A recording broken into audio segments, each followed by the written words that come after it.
Bonsoir. Merci d'être venu. Voilà, on a avec nous les réalisateurs. Voilà, on va commencer un peu les questions-réponses. Et je voulais commencer te demander si comment t'es arrivé à faire des films. C'était quoi un peu ton parcours et comment t'es arrivé à faire ce film-là particulièrement. Et bon, merci pour l'invitation, merci d'être là. J'espère que ce n'était pas très lourd de ces deux films. Et, c'est une question très ouverte. Enfin, je ne sais pas comment la répondre. Un peu ton parcours, qu'est-ce que tu as fait avant ces films, ce que tu as fait comme études, tout ça.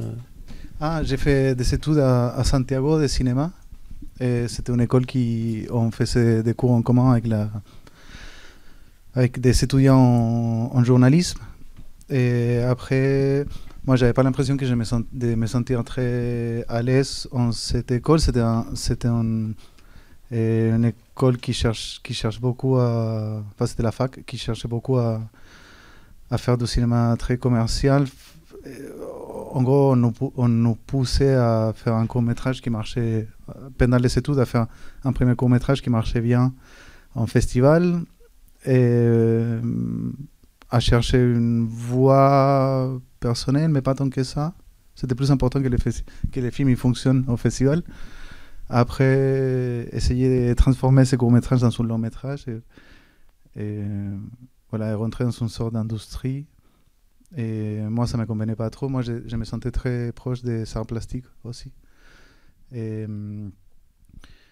Et du coup, j'ai fait une résidence à l'université, une résidence qui s'appelle l'Université d'été à la FEMIS. Et après, j'ai passé les concours de Frénois. Et les courts-métrages que vous avez vus, c'était un court-métrage de première année au Frénois. Et après, les longs-métrages, c'était juste là. Enfin, j'ai fait... Je crois que les deux films, ils se ressemblent vachement en termes formels de recherche. Mais après, j'ai fait beaucoup de choses entre les deux qui ne se ressemblent pas du tout. Et des fictions plus classiques, des vidéo-installations. Et voilà. En gros, j'ai essayé de faire en permanence et ne pas attendre que l'argent tombe pour produire quelque chose. Et moi, j'étais toujours très jaloux de mes amis peintres, par exemple. Enfin, des gens qui pouvaient exercer leur pratique tous les jours. Et moi, j'avais pas l'impression d'avoir ces privilèges. Enfin, du coup, j'ai essayé de trouver des moyens pour pouvoir faire ça. Et tous les ans, essayer de faire une des choses en attendant l'argent pour les longs métrages. C'est ça. Du coup, ouais, comme tu l'as dit, ces deux films, ils sont reliés par le même procédé formel. Et donc, on a l'impression que ça semble t'intéresser, les documents judiciaires et sortes de faits divers mystérieux semblent t'intéresser pour la possibilité que ça t'offre. Est-ce que c'est ton point de départ, ces documents judiciaires, ou tu trouves tes sujets autrement, ou comment... Est-ce que c'est... Ouais. C'est... les documents judiciaires, pour les premiers films, pour les courts-métrages, c'était une question très simple, je crois, très basique. C'était une question personnelle de se dire qu'est-ce qu'on devient après qu'on est mort, qu'est-ce que notre image elle devient après qu'on on passe de l'arme et de l'autre côté, c'est ce qu'on dit en français, hein? On passe l'arme. Et du coup, et ça c'est ma relation personnelle avec la mort et la mort dans ma vie. Et du coup, j'étais obsédé par tous ces... Une fois, je me rappelle, j'étais dans un arrêt de bus à Santiago et moi j'étais seul et il avait un type qui est arrivé et il a commencé à me raconter sa vie. Il était un peu bourré, je crois, mais il commençait à me raconter sa vie et ses problèmes personnels.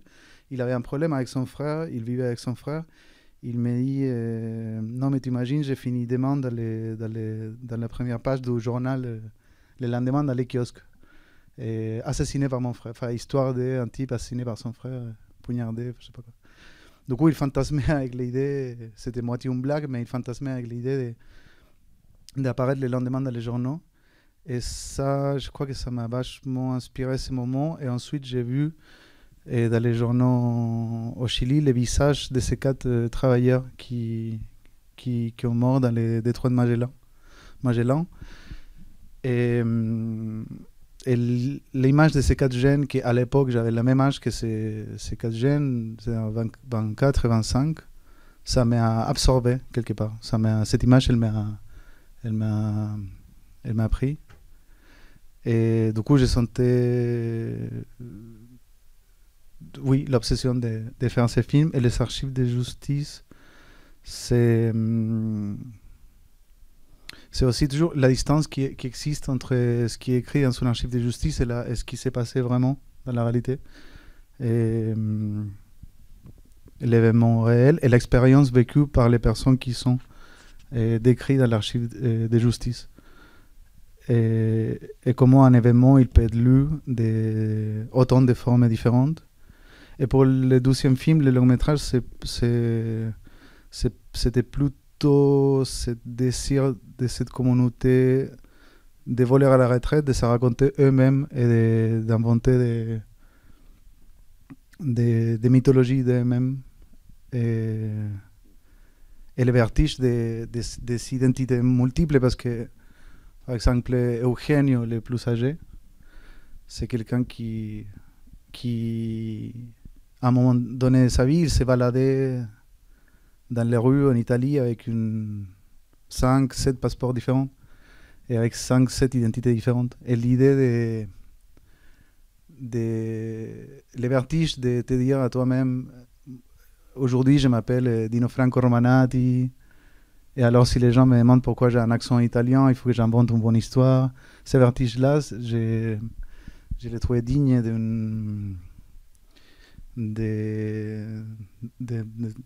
d'un film, et d'un film qui pouvait accoucher un labyrinthe. Et ouais.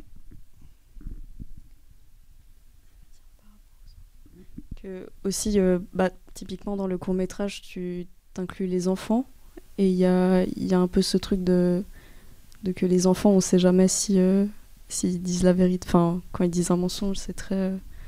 comment Non, mais c'est juste aussi les rapports avec l'enfance qu'il y a dans les 2 films. Parce que dans les 2 films, il y a des enfants, et c'est comme des enfants qui lisent, et on ne sait pas s'ils lisent le journal, s'ils lisent si c'est ses pensées, s'ils lisent un journal intime. Et du coup, c'est ces rapports entre l'enfance et la réalité, l'enfance et les mensonges et tout ça. Je ne sais pas si c'est voulu ou c'est juste... comment Si. Moi, je me sens en général, je m'entends très bien avec les enfants. Et les enfants de mes sœurs aussi. J'ai l'impression de rentrer très facilement dans leur monde. Dire ça, c'est... parce que chaque enfant, c'est un monde en soi, chaque personne aussi, mais cette capacité inventive des enfants, mais aussi, je pense, il y a une expression qui est très chilienne, qui veut dire pasear. Pasear, c'est se balader. Oui? Et au Chili, on dit me pasearon quand quelqu'un m'a arnaqué. C'est-à-dire que moi, je suis dans la rue, il y a un type qui vend des DVD, moi je vais en acheter un, il dit oui, pas de problème, ah mais lui il n'a pas de la monnaie, est-ce que tu ne veux pas acheter 3? Non, je ne vais pas acheter 3. Il dit ah ok, alors je vais aller chercher la monnaie, mais ça prend du temps infini. Du coup, j'ai fini par acheter pas 3, 5, et du coup cette personne elle m'a baladé, elle m'a fait une balade. Et moi, je voulais que ce soit un film, autre sol, le long métrage, que ce soit un film qui te balade. Quand tu penses que tu vas dans une direction, on te prend par la main, on t'amène dans une autre, et on te lâche, et tu es lâché, tu es perdu, et après, les films, ils essaient de te rattraper à nouveau et te lâcher à nouveau. Et moi, il y a quelque chose que j'adore dans les enfants, qui est cette capacité qui est liée à l'apprentissage. On te prend ton doudou, c'est la fin du monde, c'est un scandale.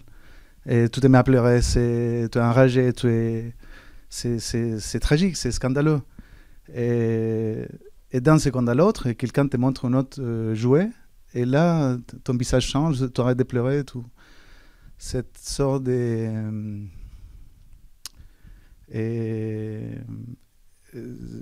schizophrénie non pathologique. Et que je crois que, par exemple, les films de David Lynch sont, et je pense qu'il a très bien compris ça. Enfin, quand on analyse les films de Lynch, c'est aussi chaque scène, elle est chargée d'un sentiment complètement différent de la scène qui le suit. Et c'est cette capacité qu'on a en même jour oublier et repenser à un événement passé et les repenser différemment.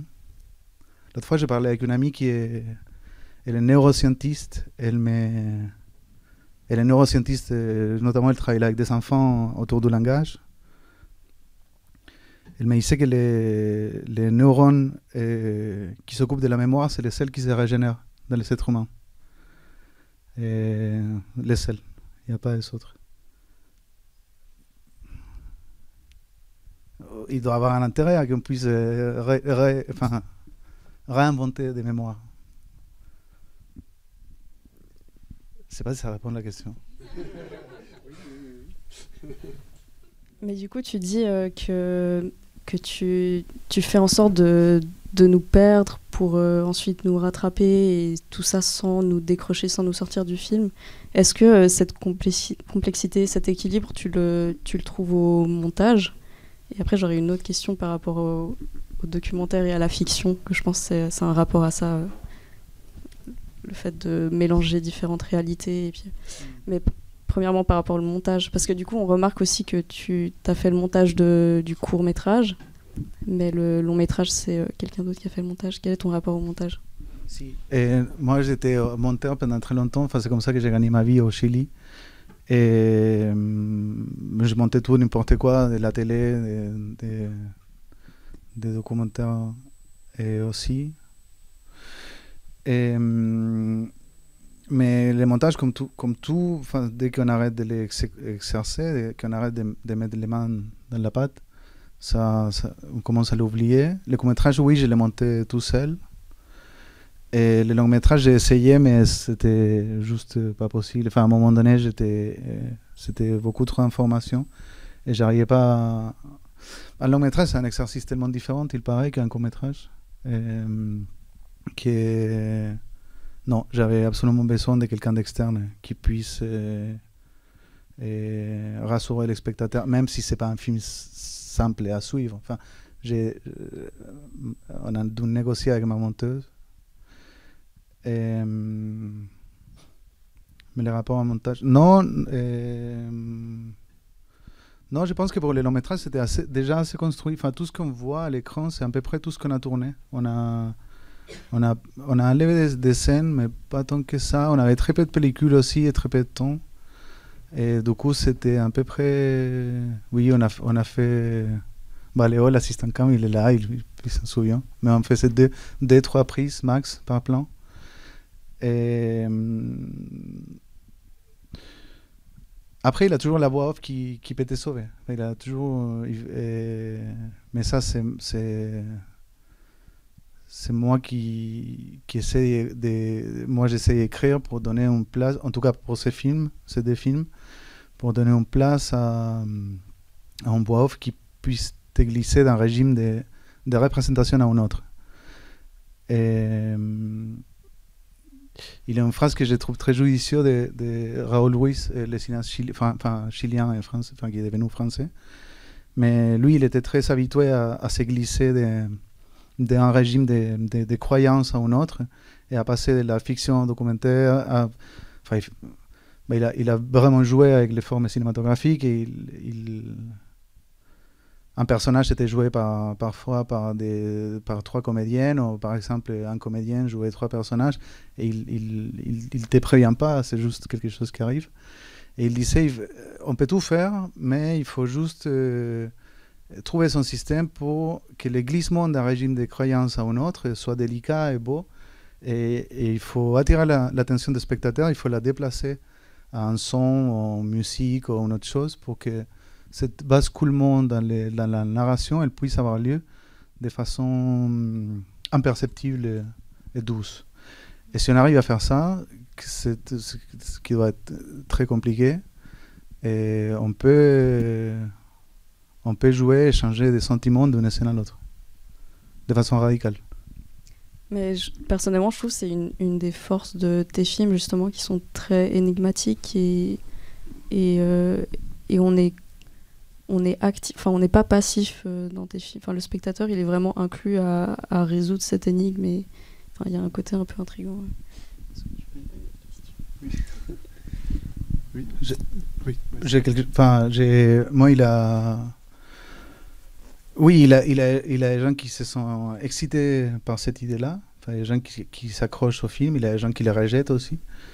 Et cette idée-là de concevoir un spectateur actif,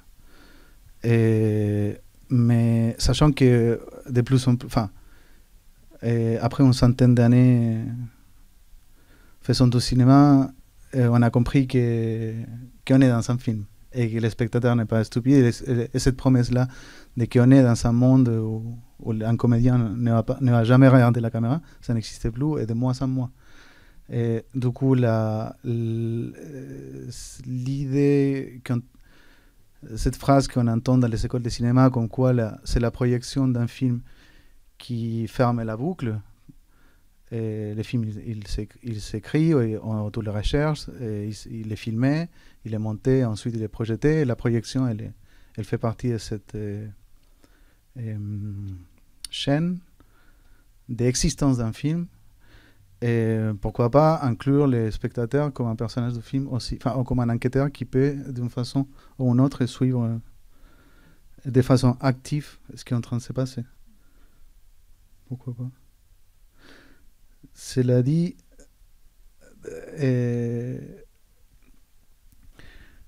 au début du XXe, quand la vente de livres en Europe elle commence à descendre, les seuls genres qui se maintiennent en succès de vente, c'était les polars.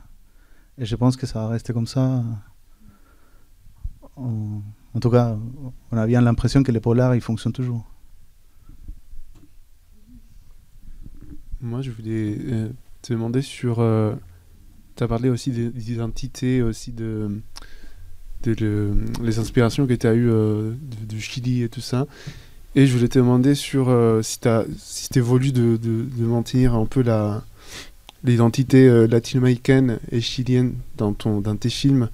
Et je trouve que c'est un peu que ça se conserve à partir de la parole, aussi des accents, un peu de paysage, tout. Et du coup, je voulais aussi te demander ça, si t'évolues, c'est de dire ok, je vais faire un film latino-américain.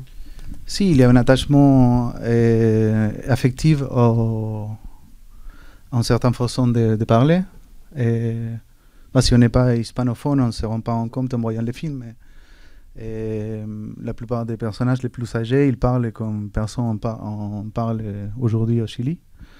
Et même avec des mots, un argot qui est très localisé dans les années 70. Et je trouve qu'il doit... moi, je sens un plaisir immense à les entendre parler, à les entendre me raconter des histoires avec ce langage-là. Et je pense que si, c'est toujours beau de regarder un film de ton pays et sentir que les gens parlent d'une façon dont on n'entend plus parler dans les rues.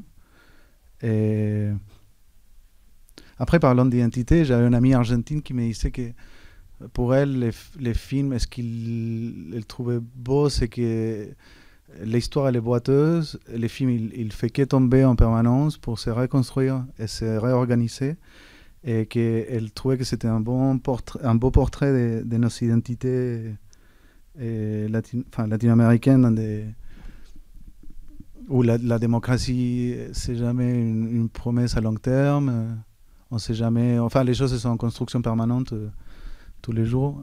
Et ça dépend de la période, ça dépend en quel pays, si c'est en Chili, en Argentine, au Pérou. Mais de toute façon, on sait tous que la promesse d'une stabilité, c'est un mensonge. Et, oui. Et à n'importe quel moment, la chose elle peut tomber. Et il faut reconstruire l'idée d'identité, l'idée de qui on est et sur quel symbole culturel, à quel symbole culturel on s'accroche pour continuer à exister.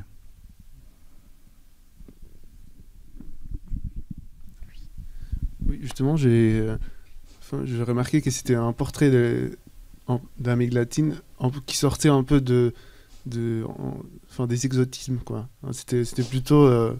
je trouvais que c'était très juste, c'était très, un peu rêve, un peu réalisme magique, tu vois, un peu tout ça. Il y a tout qui peut se passer, il y a tout qui tombe, mais en même temps, il y a tout qui remonte, et c'est vraiment un chemin qui s'est construit sur le moment, quoi.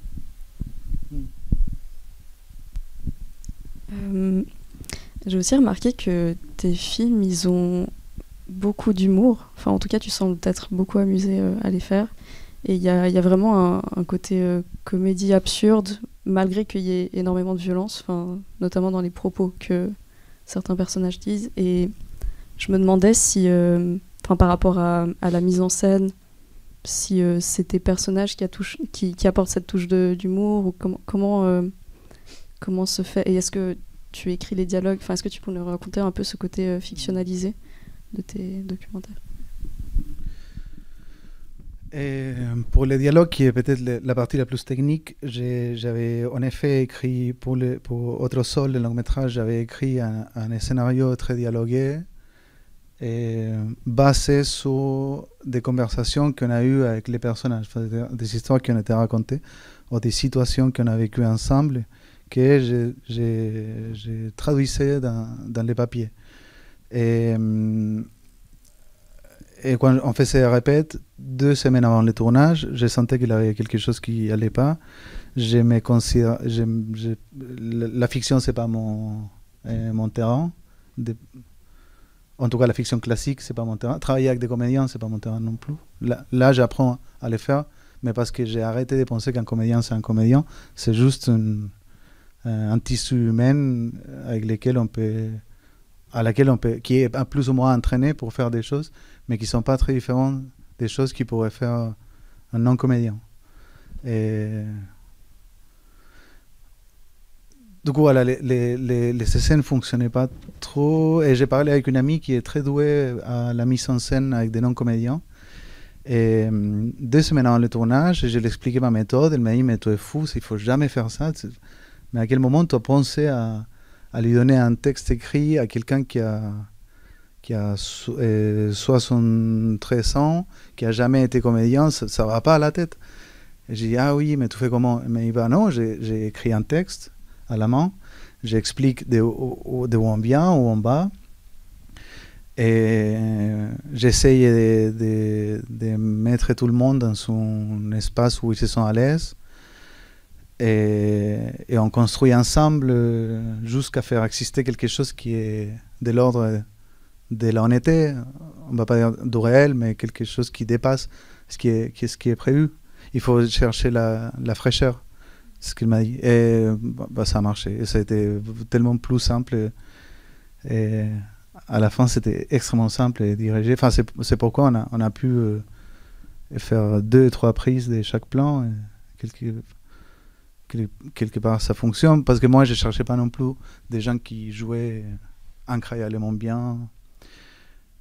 Et après, Eugen, il m'a fait voir que son travail de voleur, il n'était pas si différent d'un comédien. Il m'a dit, j'ai fait ça toute ma vie, il paraît. De performer quelqu'un d'autre et que moi je ne suis pas. Et oui, je voulais dire quelque chose d'autre. Est-ce que vous avez des questions?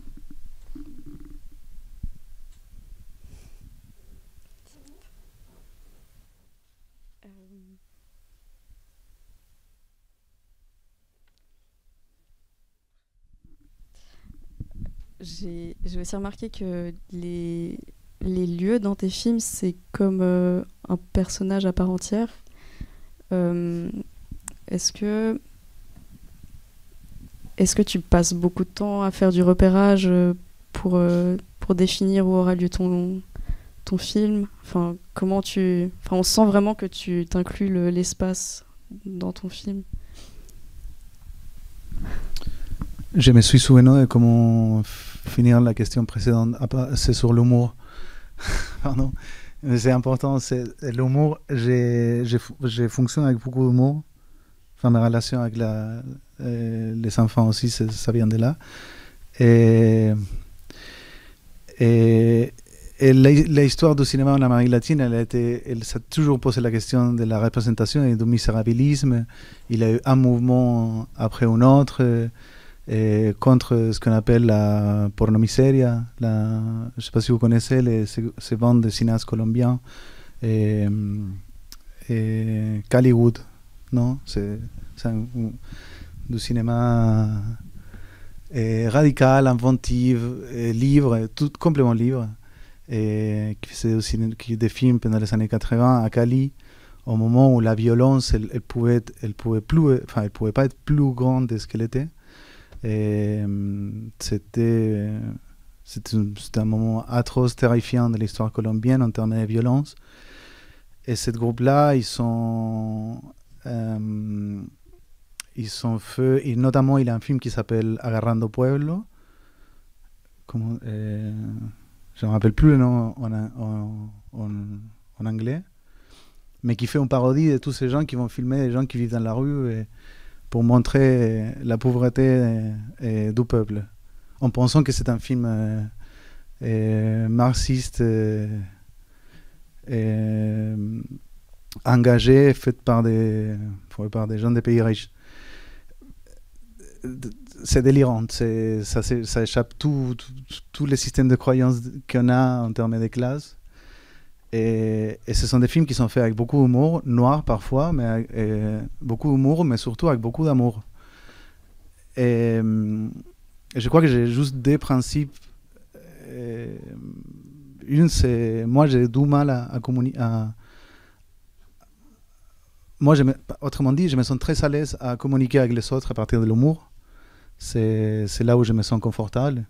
Et même pour guider la construction d'une scène ou d'une séquence sur les plateaux, moi j'ai fait vachement des efforts à que la chose elle soit joyeuse d'une façon ou d'une autre.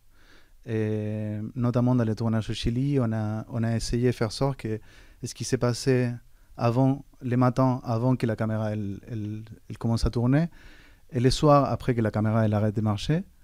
Et ça se ressemble à peu près au tournage, aux scènes qu'on était en train de filmer. Les scènes où Teresa elle nettoie les garçons avec la feuille et elle les fait un sortilège, je sais pas quoi. Et on sait jamais ce qu'elle est en train de faire. Ça, elle l'avait fait la veille. Et après les dîners où on était tous ensemble, toute l'équipe, les techniciens, les comédiens, tous ensemble, moitié bourrés, et elle se met à nettoyer quelqu'un, je ne me rappelle plus qui. Et on était là, mais... Voilà, le lendemain, on a filmé la scène. Et c'est pour ça que j'aime bien aller tourner dans des villages et pas dans des grandes villes.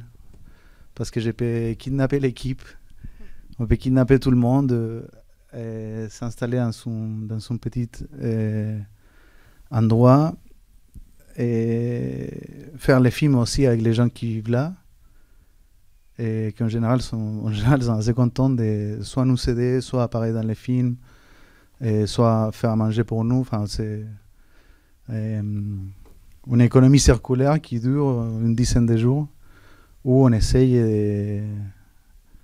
d'être joyeux. Et oui, de fonctionner avec beaucoup d'humour.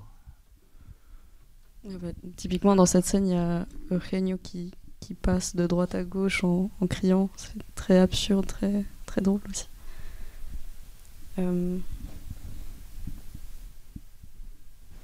Il y avait la question par rapport au lieu. Au lieu? Oui, après, c'est un peu répondu par rapport à ce truc des villages, mais...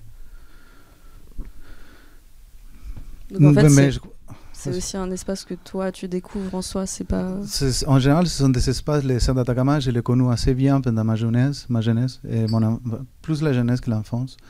Et c'est un endroit auquel, même si je ne viens pas de là-bas, je me sens très attaché. Enfin, dès que je pouvais m'échapper de chez moi pour partir 3 semaines et en faisant de stop et passer au temps là-bas, c'est un territoire qui va toujours m'impressionner, qui dépasse c'est pas tout ce que je connais. Enfin, ça m'intrigue, ça me pose plein de questions. Et la Patagonie, pareil. C'est pas parce que ce sont des territoires isolés. C'est comment la nature elle s'impose et que le mode de vie des gens en général il n'a pas un contrôle de la nature. C'est ça. C'est tout le contraire. L'idée de civilisation. On contrôle tout, on peut tout gérer. Et s'il y a un truc qui ne fonctionne pas, on pète un plan. En fait, c'est l'inverse. Et cette idée-là, je crois que ça me plaît, sans le romantiser, bien évidemment. Et aussi parce que ça n'existe pas tellement du cinéma. Enfin, moi, quand j'ai découvert le cinéma de James Benning, j'étais fasciné. Et je ne comprenais pas pourquoi ce cinéma-là n'existe pas dans tous les pays au monde où quelqu'un prend son temps à faire des portraits des lieux, juste pour comprendre quelque part et regarder autrement les espaces dans lesquels on est. Et nous, on traîne les êtres humains.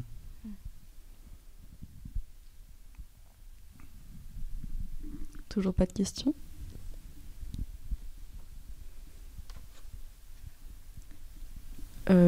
Donc Otro Sol, c'est ton premier long métrage. Comment c'était cette expérience?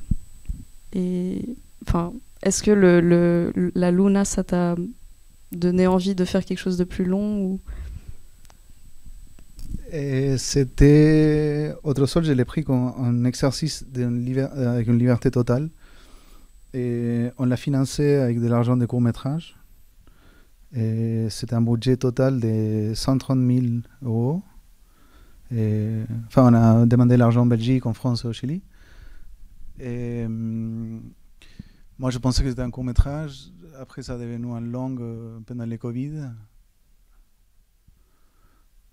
Parce que la promesse de base de ces films, c'était... Enfin, la question de base, c'était comment ça s'est fait. Ça, c'est encore une autre chose.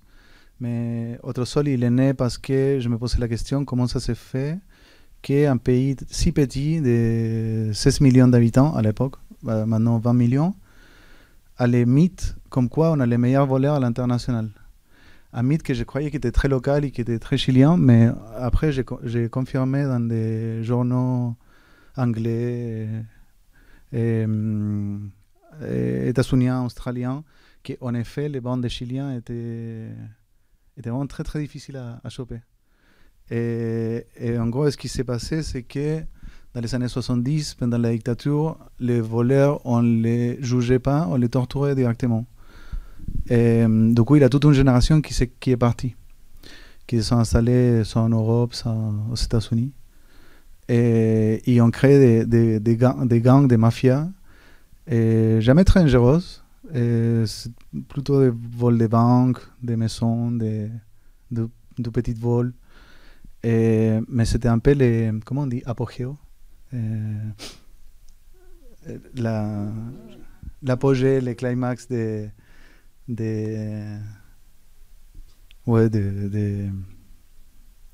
volet international chilien appelé Lance International. On les appelle Lance International. J'ai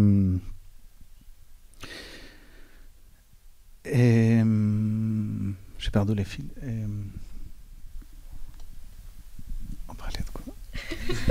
Ah, pour un long métrage. Oui, alors, voilà, du coup, c'était un court métrage, mais après, pendant les Covid, voilà, ma promesse c'était, ma question c'était comment ça se fait qu'un pays si petit, il a tellement de voleurs fameux. Et du coup, j'ai commencé la recherche de films, et voilà, dans 5 mois, il y en avait une vingtaine moi je pensais que j'allais trouver un, quoi. Mais il y en avait une vingtaine qui voulaient dans les films, ce qui confirme la théorie. et avec une histoire plus romanesque, romantique que l'autre. Tous ces lettres qu'on entend, ce sont des vraies lettres que j'ai trouvées dans son archive judiciaire. Et un type qui s'est fait passer par paranoïaque en même temps qu'il volait des églises. Il était missionnaire de la paix, du coup il essayait de convaincre, il évangélisait les gens dans la campagne. En même temps qu'il rentrait dans les églises, il volait les objets de valeur. Une fois qu'on l'a chopé, il s'est fait passer par paranoïaque pour ne pas aller en tôle. Une fois dans l'hôpital psychiatrique, il écrivait des lettres au président de la République. C'est une beauté, mais incommensurable.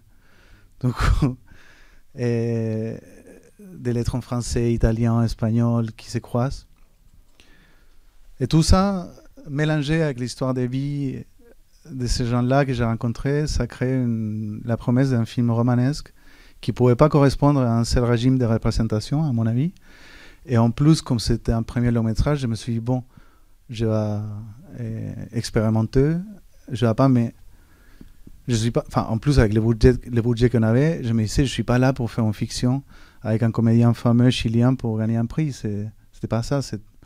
On va essayer des choses, je vais aller à des endroits qui m'intéressent honnêtement et à chercher des formes narratives qui m'intéressent honnêtement. Si ça marche ou pas, c'est une autre question, mais au moins, c'était honnête. Voilà. Est-ce que c'était pas un peu un hold-up de ta part de faire un long métrage avec le budget d'un cours auprès de la production et des gens qui t'accompagnaient? C'est quoi un hold-up? Un vol, quoi. Est-ce que c'était pas aussi non, comme des Léo, personnages de... Il a été l'assistant cam, il a été vraiment très mal payé. Je suis désolé, Léo. Non. Non, parce que Alice, la productrice, quand elle m'a appelé, elle m'a dit c'est un réalisateur qui est en train de faire un long avec le budget qu'on lui avait donné pour un cours. Et après, en voyant le film, je me demande s'il n'y a pas une lecture de toi qui... Non. Pas, je peux avoir des mauvaises habitudes, mais pas à ce point-là, quand même. Non, je suis désolé. Non, t'inquiète, c'était une blague.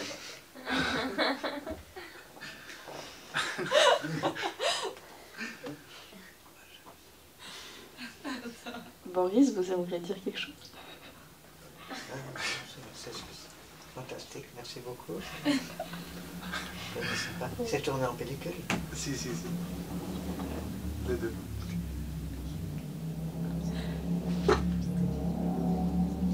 On va bientôt devoir quitter. Oui. J'en profite, vu que c'est tourné en pellicule, donc vous envoyez les pellicules du Pérou jusqu'en Belgique pour le développement? Plus ou moins. Chili, pardon. Wow. Désolé. Oh, c'est pas du tout grave, hein. Non, désolé, pas. je suis fatigué. C'est pas grave. Si, il n'a pas de labo au Pérou. Du coup...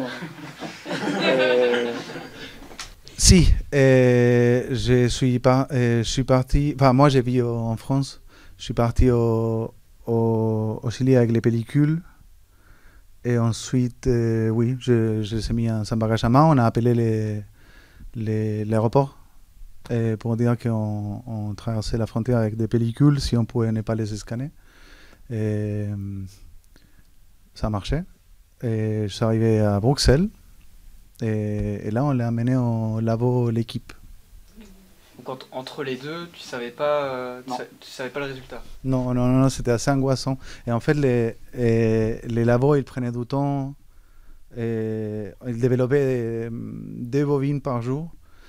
Et ça se trouve que les premières roches que j'ai reçues, c'était celles avec les bandes rouges à gauche, qui étaient une faille et la caméra.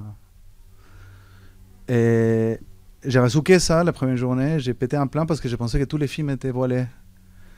Et le lendemain, j'ai reçu le reste. Je me dis, bon, ça va, c'était les seuls bovines qui étaient voilés.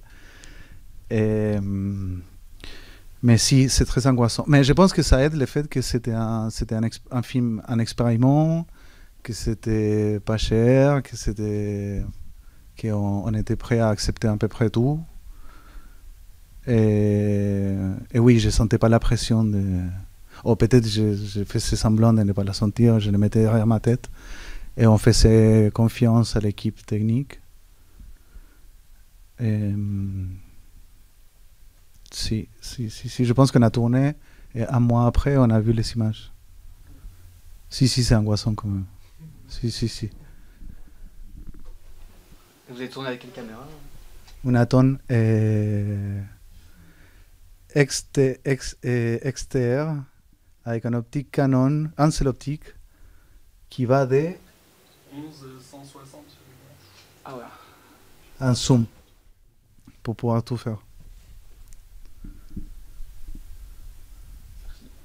Il y a eu un problème sur une boîte de des rushs de l'Espagne.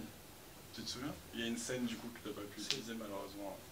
Si, c'est ça, il faut accepter qu'il peut y avoir, si tu as, je sais pas, 30 bobines, il peut y avoir 4 qui vont, il faut jeter à la poubelle. Et les caméras, elles vieillissent, et même si on essayait de les réparer, ça peut te donner une mauvaise surprise à tout moment.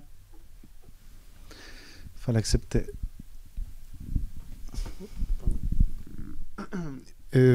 Ouais, pour finir, aussi, si tu as un conseil aux étudiants de cinéma, si tu fais, je sais pas. Et aussi, si tu as aussi des autres projets en tête maintenant. Des courts-métrages, oui, qui sont en train d'être finis. Des longs-métrages en écriture aussi, plus de la fiction, mais aussi quelques personnages se répètent. C'est dans une grosse ville qui s'appelle Antofagasta, qui est une grande ville pas loin de là où on a tourné Otro Sol. Il y a du trafic de momies. Et du coup, avec les mêmes persos. Si, plus ou moins, il a peut-être Eugenio qui joue en gros, au Chili, elle se trouve les momies les plus anciennes au monde. Elles sont 2000 ans plus anciennes que les égyptiennes. C'est une culture qui est très méconnue, qui s'appelle la culture Chinchorro. C'était des pêcheurs qui n'ont pas développé beaucoup de techniques plus loin que la pêche, sauf à exception de la momification qui est parfaite et extrêmement belle. Ils font des masques cérémoniales extrêmement belles. Mais c'est un apprentissage qui a eu lieu. Enfin, c'est d'abord le dessert qui a momifié, et c'est eux qui l'ont vu et ils ont commencé à copier. Du coup, dès que. À savoir que le dessert d'Atacama momifie tout très rapidement. Ça te sèche très rapidement. Et si tu meurs et tu es jeté dans le dessert d'Atacama, dans 30 ans, on te voit et on ne sait pas si tu es une momie qui a 1000 ans ou 30. Et ouais, ça absorbe, ça prend tout, ça sèche. Du coup, c'est connu dans les villes du Nord que les Italiens font pareil. En Italie, on dit, si tu veux te faire à Rome, si tu veux te faire un jardin, il faut le faire la nuit. Parce que tu bouges quelque chose et il y a un truc qui ressort. Et du coup, au Chili, si tu es en train de construire une maison, dans les chantiers, il y a des momies qui apparaissent. Du coup, des momies extrêmement belles qui ont 6000 ans. Mais si le ministère des Antiquités est au courant, on bloque les terrains, on prend les terrains. Du coup, les gens, ils s'appellent à des voleurs, des anciens voleurs pour aller les récupérer et les jeter quelque part d'autre. Bon, ils font ça. Jusqu'un jour, qu'Eugenio il tombe avec un vieux ami, avec son ex, momifié. Avec son ex momifié. Et il a des autres personnages. Bon. C'est la fiction. On a hâte de voir ça. Les conseils, je suis jeune, du coup, j'ai pas beaucoup de conseils. Mais juste, je pense que moi, je suis très inspiré par un collectif. Il faut que je m'arrête. Non. Je suis très inspiré par un collectif argentin de cinéma qui s'appelle Pampero Cine. Je sais pas si vous les connaissez. Ils ont fait un film récemment qui s'appelle La Flor, Trenkelauken, Trenkelauken, c'est un film qui dure 4 heures, fait avec 30 000 euros, et qui était quand même un succès. Quand même, c'était les films, les meilleurs films de l'année, c'est Long Cahiers du cinéma, l'année dernière. C'est un film qui a fait un peu le tour du monde, et ça a sorti en salle en France. Moi, je suis extrêmement inspiré par ces gens-là, et en gros, ça fait une quinzaine d'années qu'ils cherchent à faire les choses à sa manière, et ils ont trouvé leur système à fabriquer. Et je pense que ça vaut pour tout, enfin pour quelqu'un qui est chef-op, ou monteuse, ou ingénieur du son, c'est essayer de trouver ton système, et juste ne pas attendre, angoissé à faire un film parfait qu'un producteur un jour va prendre et te promettre une subvention possible. Il a les autres moyens Voilà. Après, il faut que tout le monde soit d'accord, comme Léo, voilà. Mais à trouver son propre système, non, à chercher, parce qu'en cherchant son propre système d'écriture et de fabrication, on trouve aussi une forme qui nous appartient. Le résultat final, je pense c'est le résultat de toute une philosophie, un moyen de faire des images qui en général fonctionne très bien quand les choses sont en collectivité. Voilà. Très bien, merci beaucoup. Merci à Francisco. vous, merci d'avoir resté.